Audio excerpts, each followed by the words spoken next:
My role at Steelcase with this group started in 2000. The U.S. Green Buildings Council, as you know, launched in 1998, and I believe the first building was certified in 2000.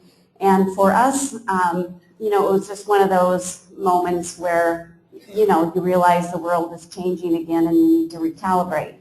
And so at that point in time, we said, rather than get in the world of chasing different product certifications, we really need to do some baseline, work as a manufacturer. And interestingly enough, at that point in time, we looked at other manufacturers around the globe and didn't really see, one that we felt we wanted to emulate.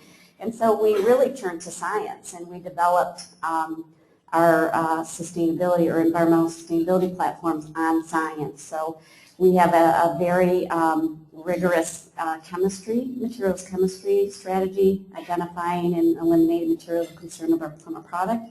We have a life cycle assessment strategy, and we have a recycle reuse. So what happens, at the end of a product's useful life strategy. And I'm not a scientist, but I get to hang out with a lot of them, and I learn a lot. And what I do with that information is I create these courses. We've got about, 6 or 8 sustainability courses that have been approved by GBCI. And so I'm sort of like a translator. And this presentation has been looked at by many, many people, so it's as objective and as informative as possible. This is the learning objectives. What we're going to do is today we're going to take a look at BPA, formaldehyde, biocides, and adhesives. I realize we have some apples and oranges in there, but we all have apples and oranges in our lives. We're going to describe each of the 4 materials and how they're used today. We will identify routes of exposure to both people and the environment. We'll identify and describe the human and environmental health issues related to each material. You should be able to articulate alternatives available today, understand and articulate why these materials can't be replaced overnight, and what some industries, governments, and other agencies are doing to help push for change. So that's what we're going to try to cover here in the next 15 minutes. So the good, bad, and the ugly, part 2. Part 1, we covered polished chrome, tanned leather, phthalates, PVC and phthalates,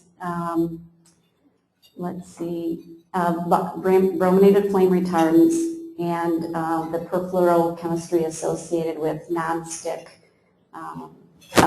and protective coatings. So we have 4, and I'd like to start first by talking a little bit about why we're at this place that we're at today. Back when the Industrial Revolution began, it was all about things had to be made better, faster, cheaper, and at that time, there were no studies. Plastics had just been introduced at the 1939, I think it was, World's Fair. It was a fairly new material. A lot wasn't known about it. So, in the early days, it was all about whatever it took to get something better, faster, cheaper. All about convenience, really, for all of us. But this change that is required takes investment, time, and innovation. And I hopefully will have some time to tell a few real-life experiences as we go through here. Uh-oh, wrong way. So really, this whole thing around materials of concern or chemistry issues started in a big way right around 1970 when the EPA was created in 1970. But those of you who are my age probably remember the fire on the Cuyahoga River. How does a river catch on fire? Love Canal. That was one of my saddest stories, as I think that happened when I was in high school, and just the ramifications in the local area of a chemical company who was dumping waste. harmful waste. Those are really big events, and the EPA was kind of born to address, these new problems that we're experiencing, whether it was global climate change or it was, toxicity. And so I think where we've gone is we've moved now from this kind of macro state to a more micro state, where we're starting to look at individual products and individual materials themselves. So one of the things we've learned as we keep track of what's coming with LEED 2012, which will be announced in November in San Francisco in 2012, there will be more opportunities on the interior of the space for making, a lot of the emphasis, as we all know, has been on energy, carbon, and things of that nature. With 2012, from what we can see, there'll be some more emphasis on what happens inside that building where people actually work and the human health factors associated with that. But there's a lot of organizations out there right now that are starting to shape actions by manufacturers, by our clients, shaping public policy. A couple of those, some of these should be familiar to you, the Pharos Project, which was geared toward healthcare, REACH, the EU chemicals legislation, which is coming across the ocean to us, and every month it adds about 12 more or one more page of chemicals to that list.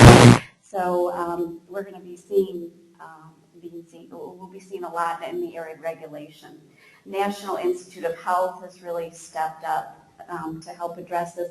Part of the problem is, these industries, they're kind of settled. The easy thing to do is to keep doing what we've always done.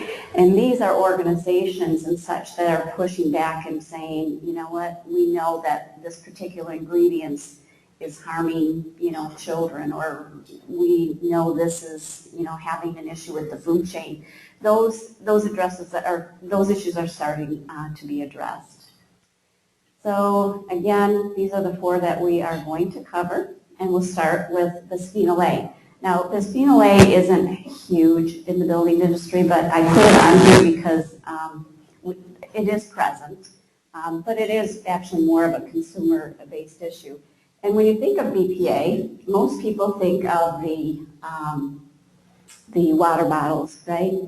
BPA is actually, it is a solid plastic. It's actually a monomer or a molecule that joins with another molecule to make a chemical called BPA.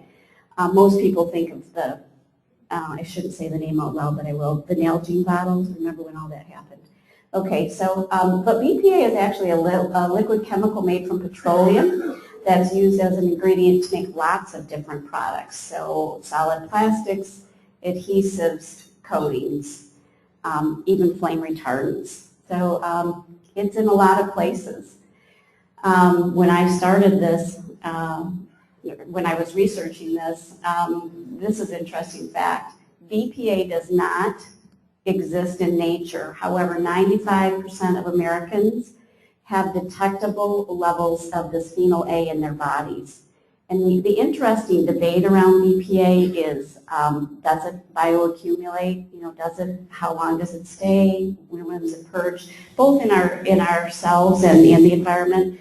But that's one of the issues that is still being debated today about BPA.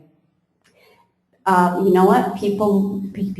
Industries love BPA because it creates a very high performance product.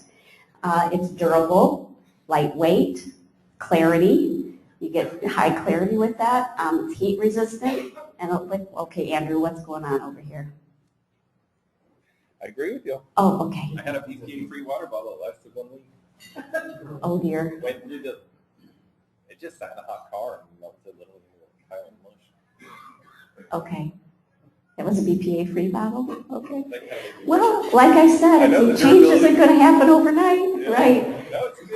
Yeah, these things exist for a reason, right? I mean, they do the job, and that's part of the challenge as manufacturers is finding replacements that will keep that performance level as well as have a better footprint. BPA is everywhere. Probably most of us remember the baby bottle scare, but what's really bugging people these days is this. The lining in food and beverage cans. That's a big deal, right? So as consumers, we are very much affected. How are we exposed occupationally? So the worker would primarily be inhalation. So it would be in the production of the chemical itself and in the products that use BPA as an ingredient. So again, in the manufacturing of that, there would be inhalation. So non-occupational, how might we be exposed? Oral, drinking and eating from containers that are made of or contain the polycarbonate or BPA-based epoxies.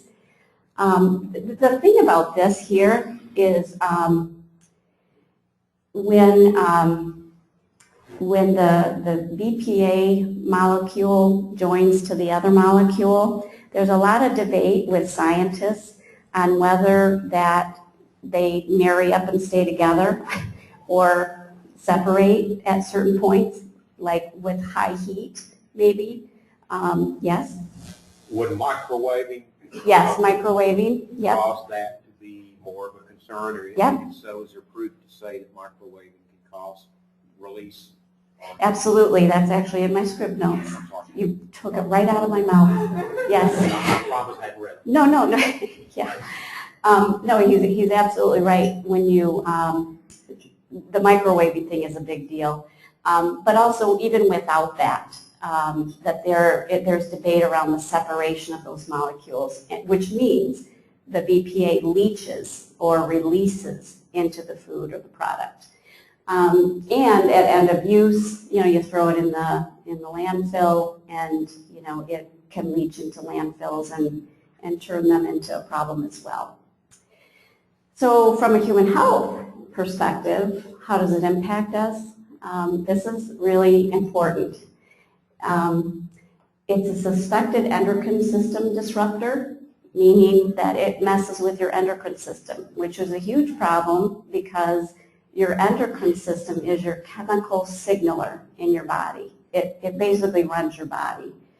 And therefore, it has, well, what happens, by the way, is these chemicals that mimic, they trick your body into thinking they're a hormone, and they like hop onto a hormone. So, you can't like just, pull somebody's blood and say, do I see BPA?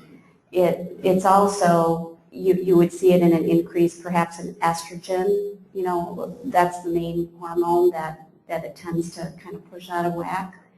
But, it affects a lot of things, the reproductive system, development, neurological. I mean, your endocrine system is your tissues. I mean, everything is run from that.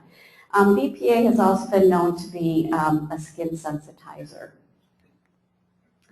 How does it impact us? So from environmental health, it does show up in aquatic studies. Now, the interesting thing is BPA, when it hits the environment, it's a pretty short life usually, but it does bioaccumulate, so that's one of the issues. But this whole aquatic impact is still being kind of hotly debated by scientists in terms of, does it affect the food chain, or is it the packaging of the food, the way it intrudes into our systems? There are no one-to-one chemical alternatives to BPA today. Instead, what we need to start looking toward are system substitutes. And this is really important, a distinction here that I have learned through this work. some of these chemicals, I mean, they're amazing, absolutely amazing. They'll do anything you want them to do. They're really cheap. You can get it anywhere, and it's because of this whole convenience factor again. But what we're being driven to in many cases, again, are system substitutes, so using something completely different. So for example, rather than a plastic water bottle, a glass, use a glass, stainless steel, high density polyethylene, porcelain. So there are other alternatives out there, but nothing one-to-one on BPA. So you might be asking, what in the heck is the FDA doing? I wondered. So I looked it up, and oops, let me go back. Okay.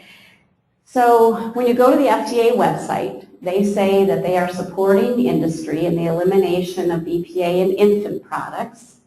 They are facilitating development of alternatives. They say they are supporting a robust regulatory framework and seeking further public comment. Okay, so for me, that's not enough.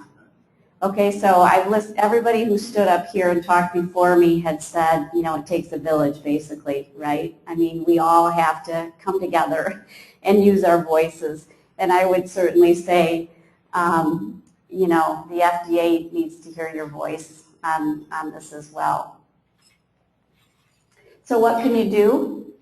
Understand the issues, use your voice with the FDA. Like I said, they're seeking public comment.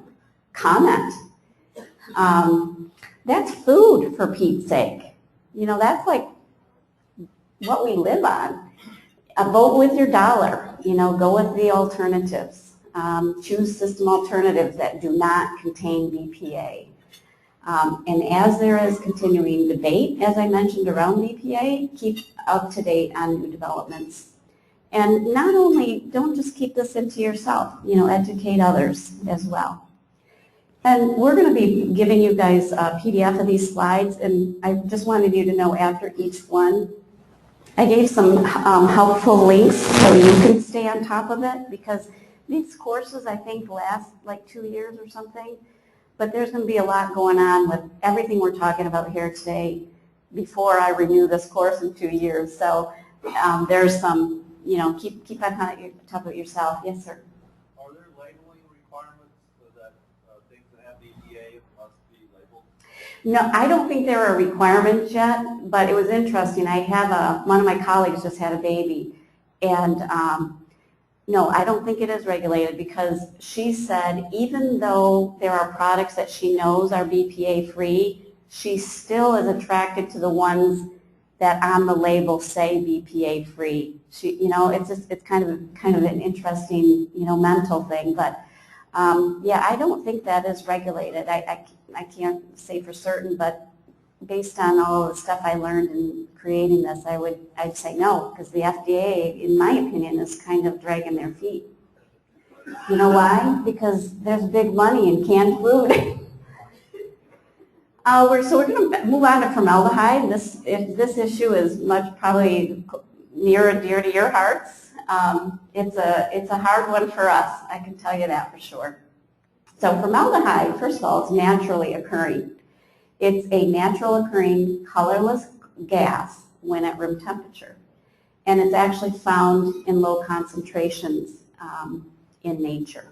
So it's interesting. Our head engineer, whenever we talk about formaldehyde, because everybody wants formaldehyde-free, substrates, and those are pretty difficult. We're going to talk about why in a minute. But his face literally, he's a redhead, but anyway, his face literally gets red when we start talking about formaldehyde, because it's a hard one.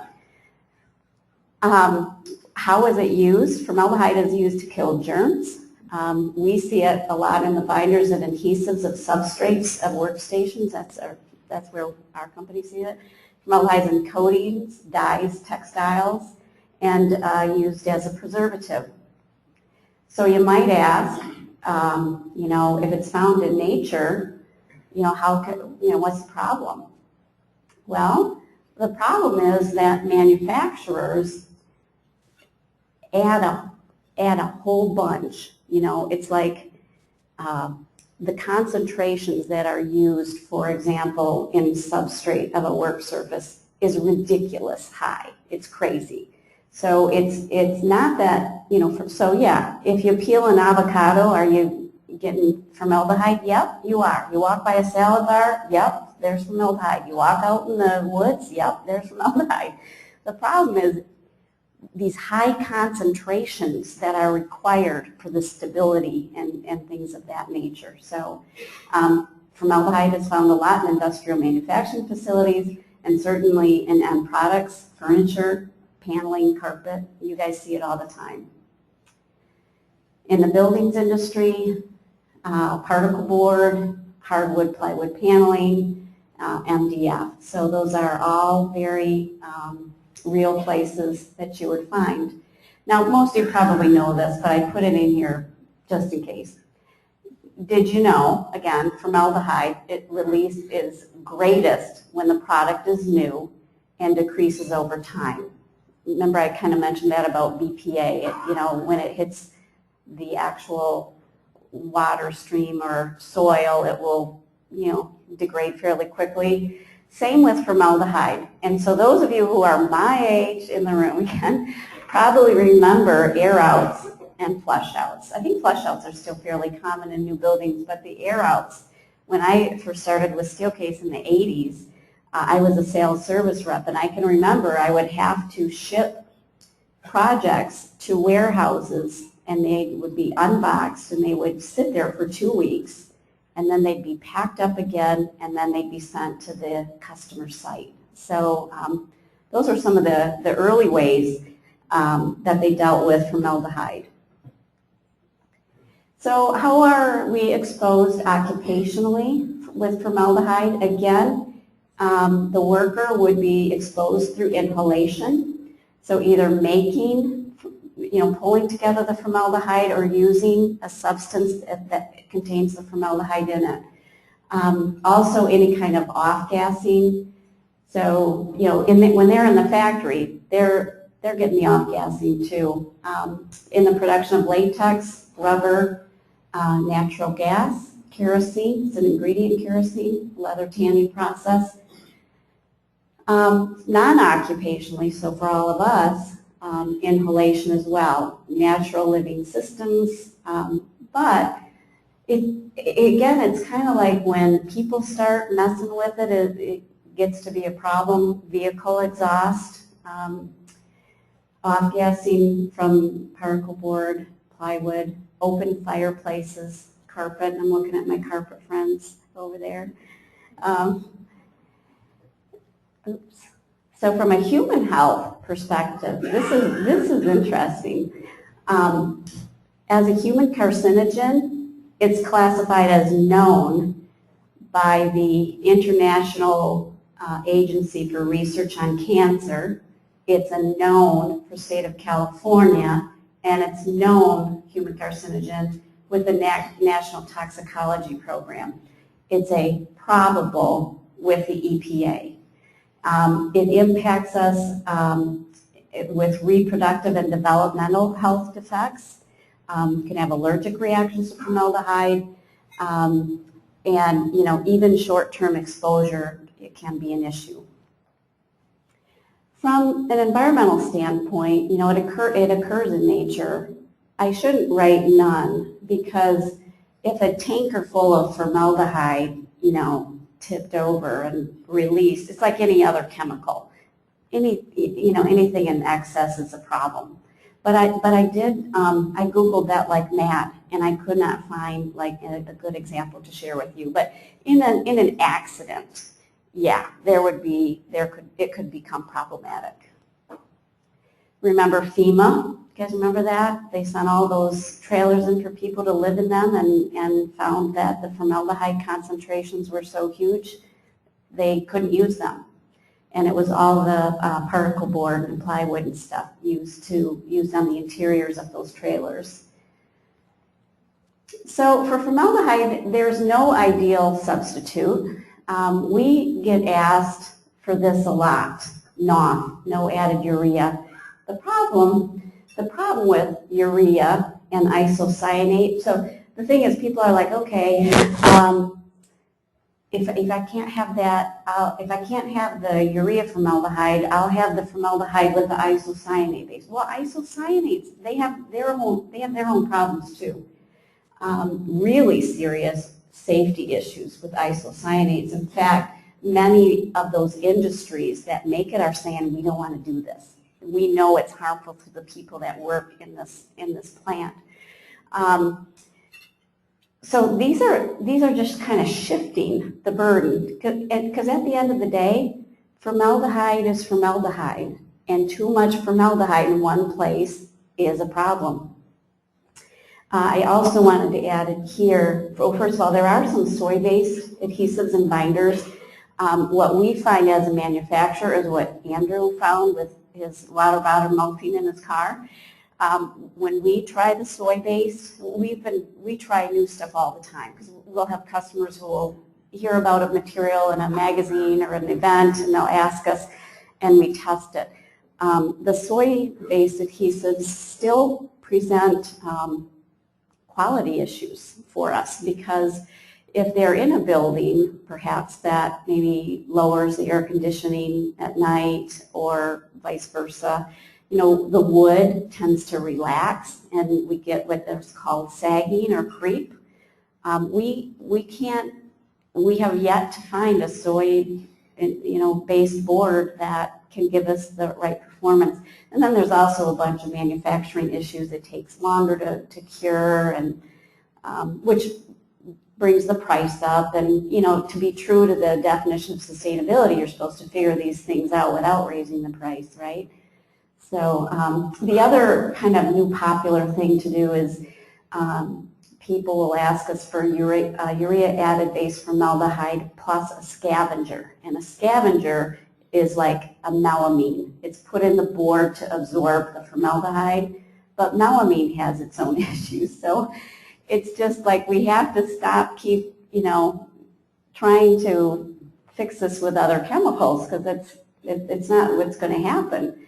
And in fact, when you look at CARB, CARB is the California Air Resources Board. It's part of the California EPA. Have you guys run into CARB with projects? You guys probably have, Bank of America. So CARB, and California, as California goes, so goes the country generally. CARB has reduced. They have set limits. Okay, you're laughing at me, so maybe we all don't follow. But as a manufacturer, if California is doing it, you better get on board. As a manufacturer, I can tell you. So they set these more intense limits on it. And so the good news is CARB has reduced formaldehyde emissions from raw particle board. CARB has caused a reformulation of binder adhesives used in the particle board, but it has, what's been happening is instead of solving the problem, the hope was to find a new system substitute for these kinds of adhesives, binder adhesives. But all we're seeing right now as a manufacturer coming from customers are different iterations of the same thing using chemicals that have their own issues. So that's important for you guys all to know too. This is something, you want to help your customers, or you as a customer, need to understand that, it's first of all, it's not going to be something that simple. But there's some cool things on the horizon. I don't mean to bring you down, but I'm just saying formaldehyde is a hard one for sure. So what can you do? Understand the issues. You need to understand these issues, or you're, what was it, Rodney King? Why can't we all get along? Like, if we all need to work together as a specifier and manufacturer, we all got to be, we all have to have this baseline knowledge on what are the issues and why can't this company do this, and we're demanding it. How come you can't find a solution? Vote with your dollar. I always say that.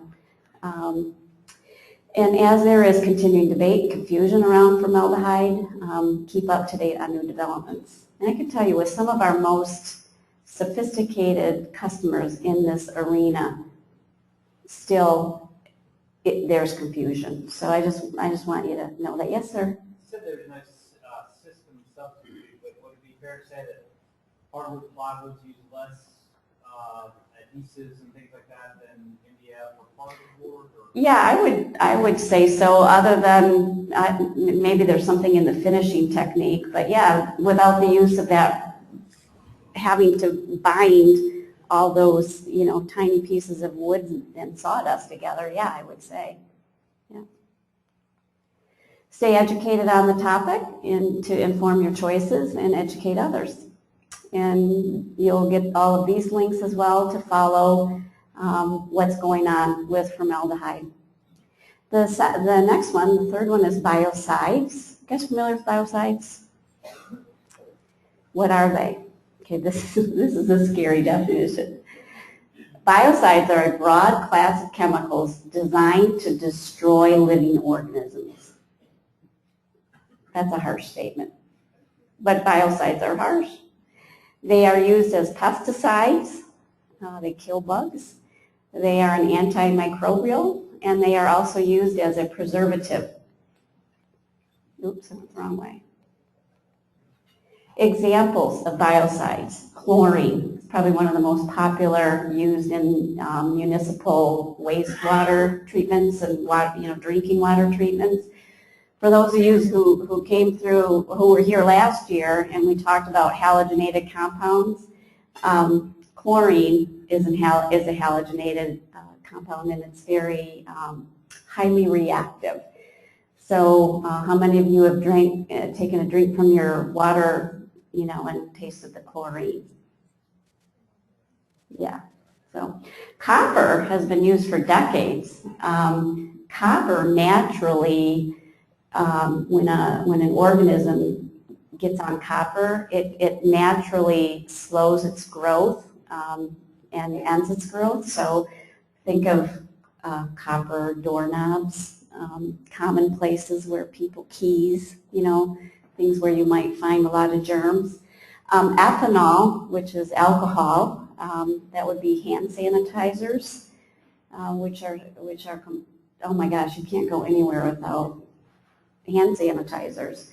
And antibacterial compounds. So the whole issue that the healthcare industry is facing with antibiotics. The overuse of antibiotics has created resistance to certain strains, and so they have to get more targeted biocides. So how are they used? Again, they destroy living organisms. They prevent decomposition. They prolong a product's life. So if you think about anything you buy for home or on the job, anything that has a shelf life probably contains a biocide. Paint,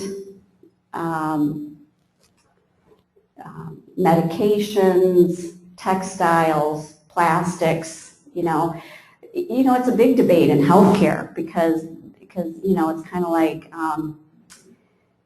they use these biocides that are, again, broad spectrum, so they're not targeted. They're broad spectrum, so they kill everything, and that gets down into our water system. And they're doing it to protect people in the hospital, so the people in the hospital don't get a secondary infection.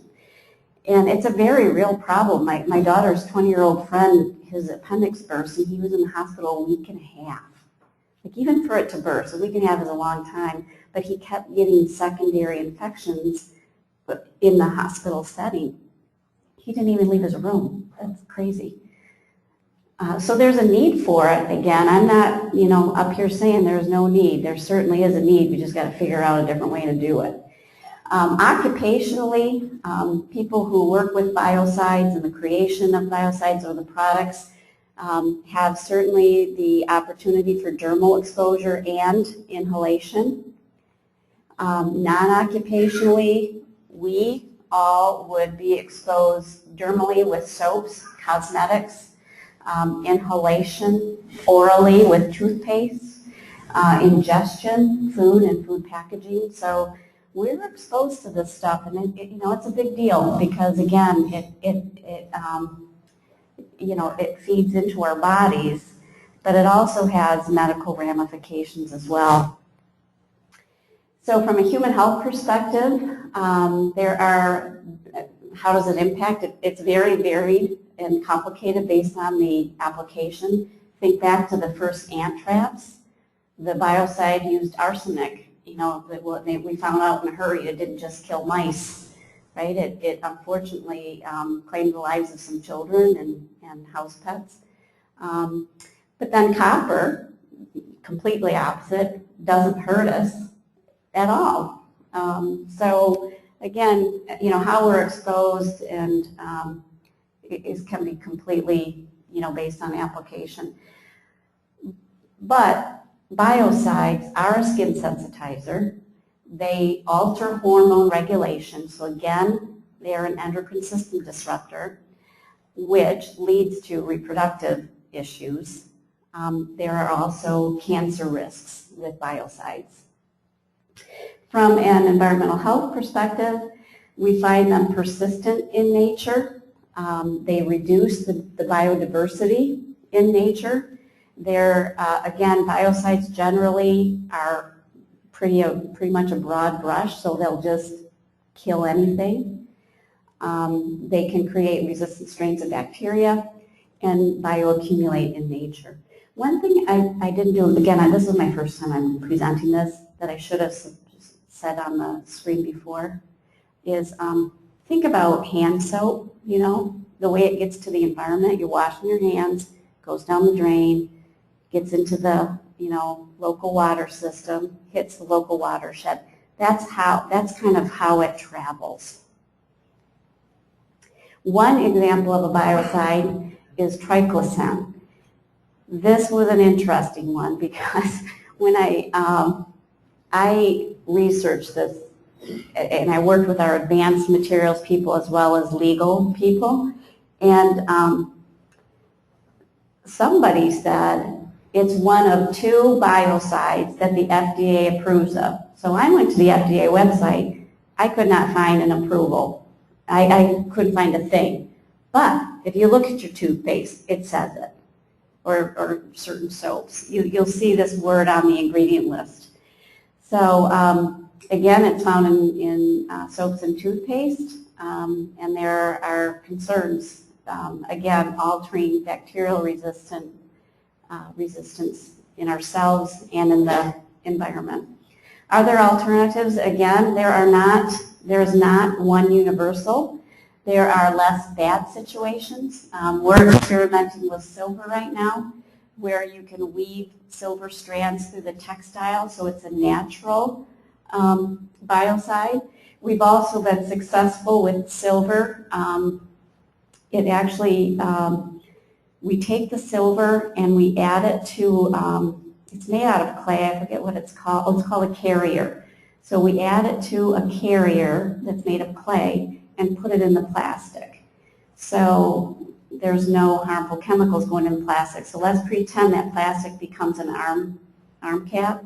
So when you're a person, you've got your hand on the arm cap and you're sweaty, that's like when the transfer of microbes and all those icky things happen. That's how those are killed. So we're finding ways, but there's not, a one-size-fits-all for sure. And then I never pronounce this right. It's either Ketosan or Ketosan, but anyway, it is chopped up shellfish. What am I trying to say? Crab shells. Yeah, it's crushed up crab shells. Got a lot of those, but it's currently in testing, and we'll see what happens with that. There's also one that we're looking at. It's called Sharklet, and it would be intended on a work surface, and it has think of shark skin, the ridges, and what it does is I don't know. I shouldn't have brought it up. But somehow what it does is the the little ridges, whatever's in them, it prohibits the growth of germs and stuff. So it's pretty cool material. So what can you do? Okay, you've seen a theme here, you guys? Oh, yeah. Going back to alternatives, I've heard a spiel about a new coating on casework or had some sort of electric charge or something similar to that. Is that something you can talk about or know? I didn't see that in my research. I It's can, not like electrocution charge. It's Right. like a positive charge. yeah, I follow you. That would be bad. In my research, I did not come across that, but that doesn't mean to say it's not something that some industry is pursuing. So you're seeing the theme, right? We all got to work together. We got to stay informed on the issues. Choose biocides that are non-persistent. Use biocides that have a clear purpose and intent. And that's hard, I know. But I think we have to urge our Procters and Gambles of the world and such to, okay, thank you. I just got the gong, the 10-minute gong. Develop, spend a little more time on what it is you're trying to do, right? If it's about brushing teeth, I'm making this up too, but if you're brushing teeth, like just worry about the stuff you'd find in somebody's mouth, instead of all these other things that are killed just because it's easy to use triclosan. Push the industry to find biocides that do not have unintended consequences. And then always ask yourself, is it meaningful to use, our head of environmental compliance, who I also ran this by, he's like, people are like overly washing their hands. We need germs. Germs are good. So, I just think, if you're going to cook, wash your hands for sure. But just asking people and industries to think about things in a different way. And then here are some places where you can link into to follow what's cooking. And our last material is our adhesives. And obviously adhesives are formulations that adhere or bond items together. And again, they're used to bond things together. They can reduce vibrations in joints. And they are generally designed to be either permanent, temporary and removable, or reversible, like a hot glue kind of situation. They're, again, everywhere. We have trouble with, we've been really working on the whole work surface issue, finding the good substrate. But then, laminate has its own issues, and then the adhesives that you can apply the laminate, huge issues. But I'll tell you a cool story. For those of you who were here last year, when I brought the mushroom packaging that we're starting to use, does anybody remember that? Okay, so I was there in June, and oh boy, those young boys were very happy.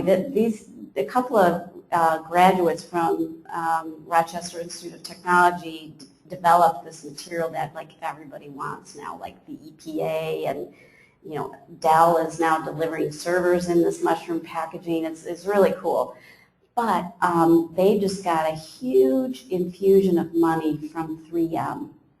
Isn't that awesome? To start saying, okay, you've shown us that you can find things in nature and things that will decompose and things that can have the strength that's required. I mean, think about styrofoam packaging. I mean, that's what we're trying to replace with the mushroom stuff. That's got to be strong. Those wood products in particular are very heavy. So anyway, yeah, you guys should Google them.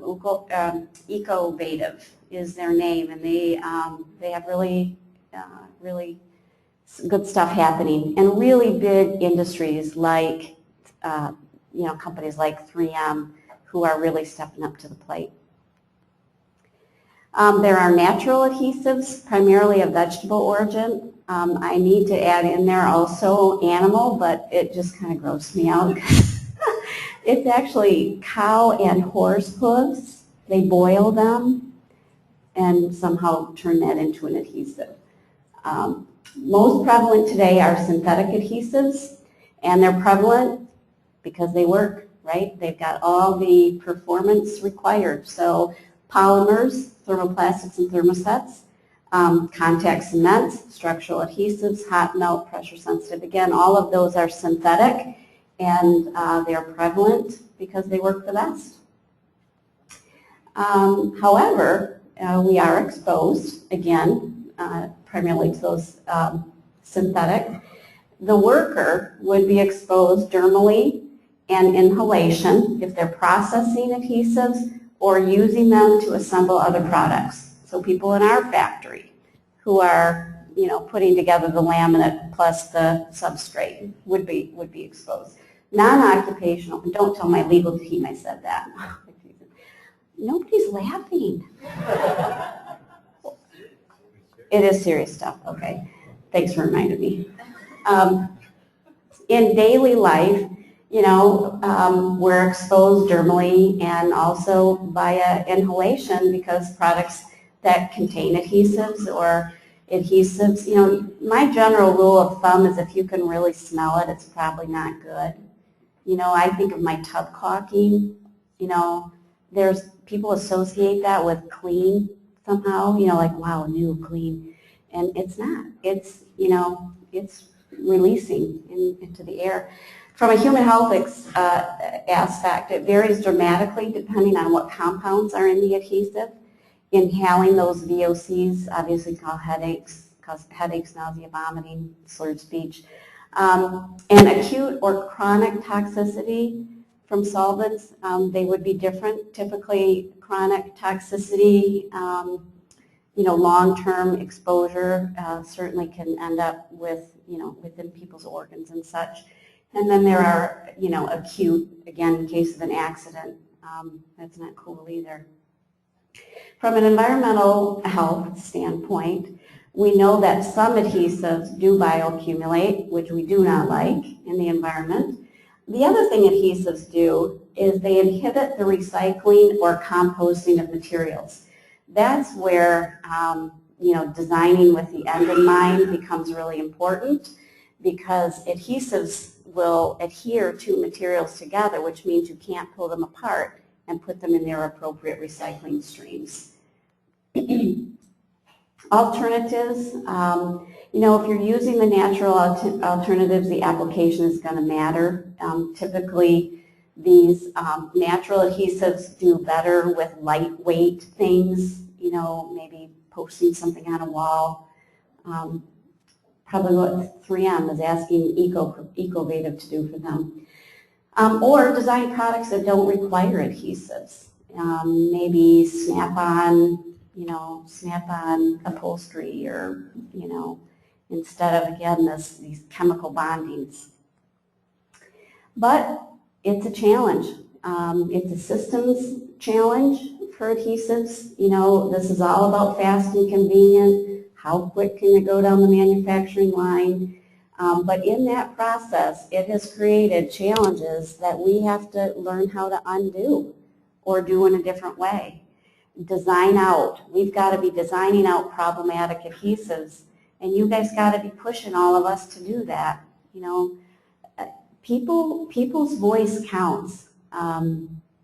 It really does. I've been doing the job for 11 years, and it's amazing how much more articulate and sophisticated people are becoming with these issues, and that's a good thing because that means positive change.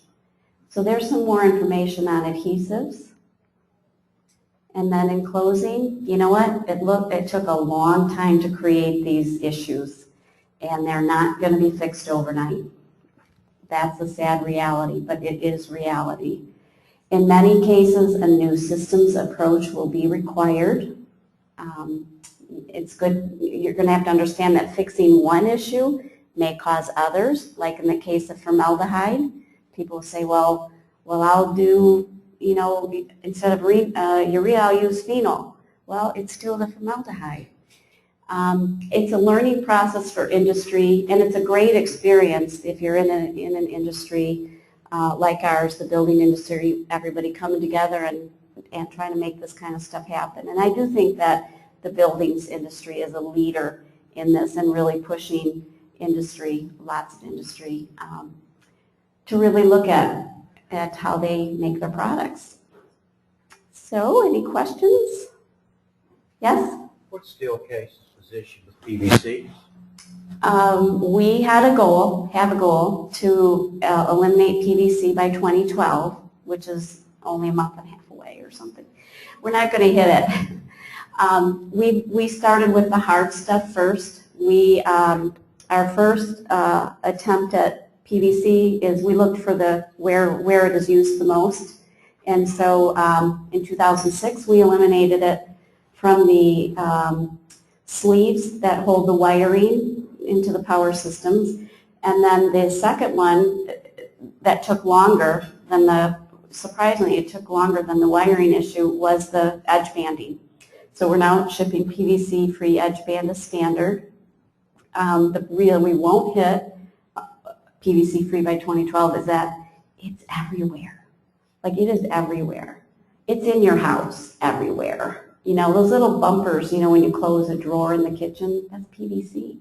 And we have a huge portfolio of product. It was a stretch goal, so we're just going to be honest with it. We're going to say, you know, the EPA has deemed it as a known human carcinogen.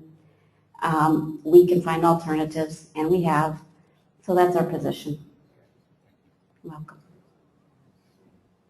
Anything else? You've been a delightful audience.